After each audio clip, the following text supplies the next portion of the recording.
बिस्मिल्लाहिर्रहमानिर्रहीम। अस्सलाम वालेकुम बच्चों, मैं हूं आपका टीचर अदनान नज़ीर। इस लेक्चर में हम क्लास 5 की मैथ्स की book new countdown second edition से पेज नंबर 3 पर क्वेश्चन नंबर 15 है वो उसको सॉल्व करेंगे। इस क्वेश्चन में आपसे पूछा गया है find the numbers that are divisible by 9। हम ये 4 नंबर्स दिए गए हैं ए बी सी डी, और हमसे कहा गया है कि इनमें से वो नंबर्स फाइंड करें जो 9 के साथ डिवाइड हो सकते हों। इन चारों नंबर्स में से हमने वो नंबर्स फाइंड करने हैं कि जिनको हम 9 के साथ डिवाइड कर सकते हैं।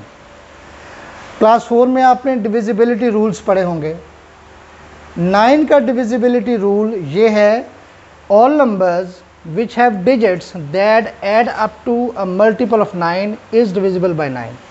इसका मतलब ये है वो तमाम नंबर कि अगर हम उनको आपस में जमा करें तो जो आंसर आए, अगर वो आंसर 9 से डिवाइड होता है तो फिर वो पूरा नंबर भी 9 से डिवाइड हो सकता है। ये अभी मैं करूँगा तो आपको इसकी मज़ीद समझ आ जाएगी। इसका तरीका जो है वो है, उसको हम फॉलो करते हैं। तरीका ये है, हमने देखना है कि ये नंबर जो है ये 9 के साथ डिवाइड हो सकता है या नहीं। तो आसान तरीका यही है जो हमने यहाँ पढ़ा कि हम इन तमाम नंबर्स को आपस में ऐड कर लेते हैं। मसलन कैसे,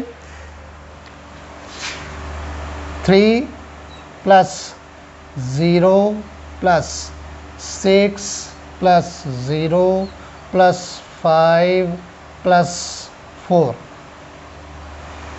306054 306054। हमने तमाम नंबर्स को आपस में ऐड कर लेना है, जमा कर लेना है। देखिए 3 plus 6 9, 9 plus 5 14, 14 plus 4 is equal to 18। अब देखिए अगर हम 9 का टेबल पढ़ें तो उसमें 18 आता है या नहीं। 9 1 ज़ार 9, 9 2 ज़ार 18, यानी ये 18 जो है ये 9 के मल्टीपल्स में आता है। तो इसका मतलब ये हुआ कि 18 9 के साथ डिवाइड हो सकता है। तो इसका मज़ीद मतलब क्या हुआ कि ये पूरा नंबर 9 के साथ डिवाइड हो सकता है। तो हमारा पहला जो आंसर है ये नंबर 9 के साथ डिवाइड हो सकता है। ठीक है, अब हम देखते हैं इस नंबर को इसी तरीके से।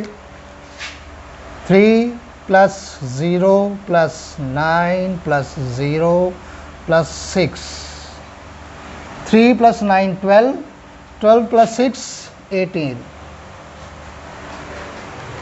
अब 18 फिर से हमारे पास 18 आंसर आया। हम पीछे भी देख चुके हैं कि 18 9 के साथ डिवाइड हो सकता है। तो इसका मतलब है कि ये नंबर भी 18 के साथ डिवाइड हो सकता है। अब हम इस नंबर को देखते हैं, सी को। 1 plus 1 plus 8 plus 2 plus 7 plus 5, 1 plus 1 2, 2 plus 8 10, 10 plus 2 12, 12 plus 7 19, 19 plus 5 24।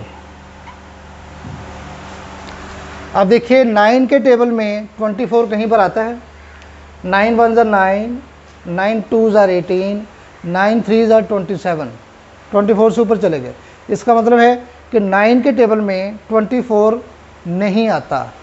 24 9 का मल्टीपल नहीं है, यानी 24 9 के साथ डिवाइड पूरा डिवाइड नहीं हो सकता। इसका मतलब ये हुआ कि ये पूरा नंबर 9 के साथ डिवाइड नहीं हो सकता। इसी तरह अब ये आखिरी नंबर देखते हैं। 2 plus 5 plus 7 plus 0 plus 8 plus 4, 2 plus 5 7, 7 plus 7 14, 14 plus 8 22, 22 plus 4 26।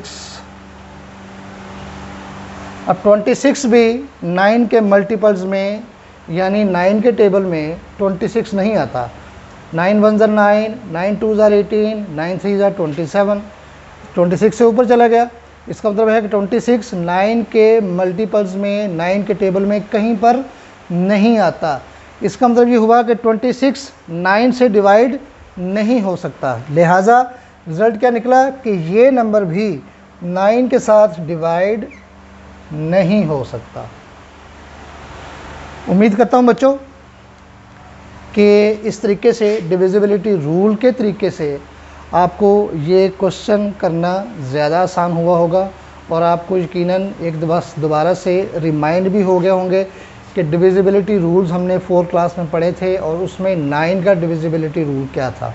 ठीक है, तो ये 9 का डिविजिबिलिटी रूल क्या था, रिपीट करता हूँ कि जिस नंबर को हम आपस में जमा करें और जो आंसर आए, अगर वो आंसर 9 से डिवाइड होता हो, यानी 9 के टेबल में वो आंसर आता हो, जैसे हमारा पहला और दूसरा आंसर था 28, तो ये दोनों 9 के टेबल में आते हैं। 9 1 ज़ा 9, 9 2 ज़ा 18। इसका मतलब है कि 18 9 से डिवाइड हो सकता है। ठीक है, तो जब किसी नंबर के तमाम डिजिट्स आपस में जमा करने से जो जवाब आए, अगर वो 9 से डिवाइड हो सकता है तो फिर वो पूरा नंबर भी डिवाइड हो सकता है, जैसा कि पहले दोनों नंबर डिवाइड होते हैं। चलिए हम एक दफ़ा दूसरे तरीके से लॉन्ग डिवीज़न के तरीके से भी करके देख लेते हैं। पहला नंबर था हमारे पास 306,054। हम देखते हैं इसको 9 से डिवाइड करके। ठीक है, 9, अब चूँकि 3 बाहर एक डिजिट है तो अगर अंदर हम एक डिजिट लेते हैं वो है 3 9 से छोटा है, तो इसको बड़ा करने के लिए हम इसके साथ 0 मिला लेते हैं, तो ये हो जाएगा 30। तो 9 3 ज़ार 27, माइनस करेंगे तो 3 मिल जाएगा। 30 में से 27 को माइनस करेंगे तो 3 बचेगा। हम 6 को नीचे ले आते हैं। 9 4 ज़ार 36, कुछ नहीं बचा। ठीक है, इस ज़ीरो को अगर हम नीचे भी लाए तो फ़ायदा कुछ नहीं, इससे इस ज़ीरो को हम ऊपर ले जाते हैं। अब हम 54 को नीचे उतार लेते हैं। 9 6 ज़ार 54। देखिए हमारे पास नीचे कुछ नहीं बचा आखिर में। ठीक है, हमारा क्वेश्चन जो था वो 9 के साथ पूरा डिवाइड हो गया।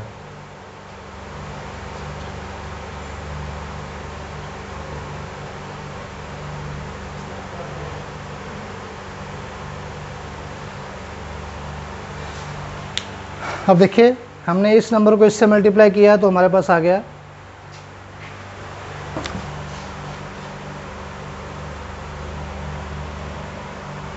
यहाँ एक 0 और आएगा।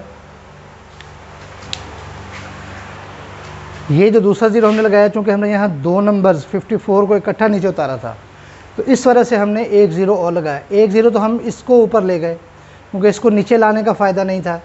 फिर हमने 54 दोनों को इकट्ठा नीचे लेकर आए, तो जब हम दो नंबर्स इकट्ठे उतारते हैं तो उसकी जगह भी हम एक 0 लगाते हैं। ठीक है, तो जब हमने 0 लगाया तो उसके बाद हमारे पास 9 6 ज़ार 54, ये हमारे पास इसका आंसर बना था। तो जो हमारे पास आंसर आ रहा है, यानी इस लॉन्ग डिवीज़न के मेथड से भी ये साबित हुआ कि ये पूरा नंबर जो है ये 9 के साथ डिविजिबल है।